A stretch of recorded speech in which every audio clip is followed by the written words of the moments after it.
Hey guys, how's it going? My name is Joshi and today I'm going to show you the best possible settings for cinematic video with a GoPro Hero 7 Black. Alright, so let's get straight into it. So we're going to start with the resolution and the FPS. You want your resolution to be of the highest quality, so I like to use 4K. You can also use 2.7K and 1080p, but 4K is the best option as long as you have a powerful computer that can handle 4K footage and you're able to edit it smoothly. For the aspect ratio, you want to use 16:9 or 4:3, but 16:9 gives you the most cinematic look.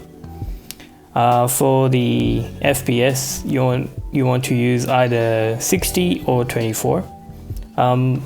So I like to use 60 most of the times because I don't have my shots planned. So 60 is the way to go for me, so I can slow them down in post editing. So 60 it is. Next, for the FOV, we only have one option, that is wide. If you have the GoPro Hero 8, you can use the linear mode as well, which is pretty handy.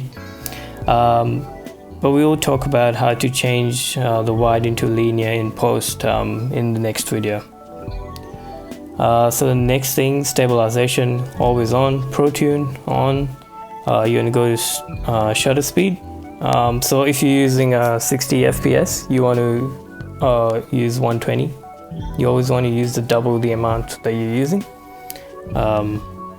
The EV comp, well, you can't choose the EV comp if you have this shutter speed selected, so unless you have it on auto, you can use EV comp to maximize or minimize the exposure value.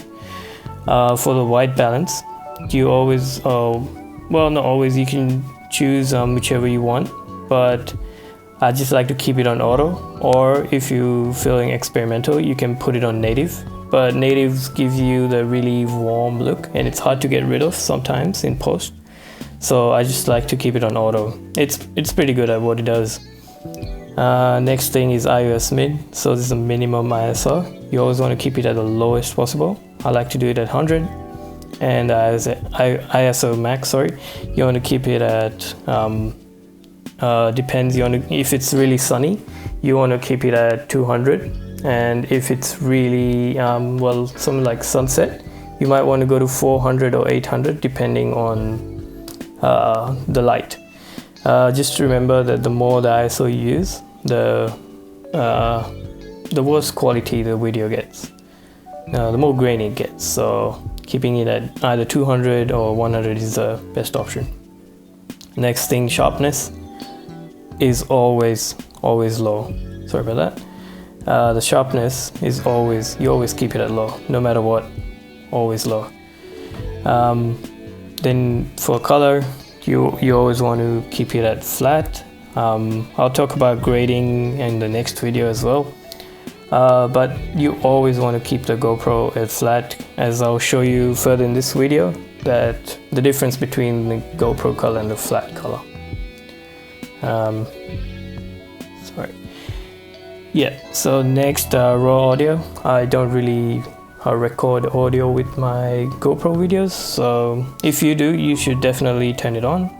I don't have a mic, so I think that's pretty much it for these settings. We're going to test it out and we're going to see which one works the best, and I'm going to show you a good comparison. So yeah, that's a quick rundown and hope you like my video. Give it a thumbs up. Thank you. See you.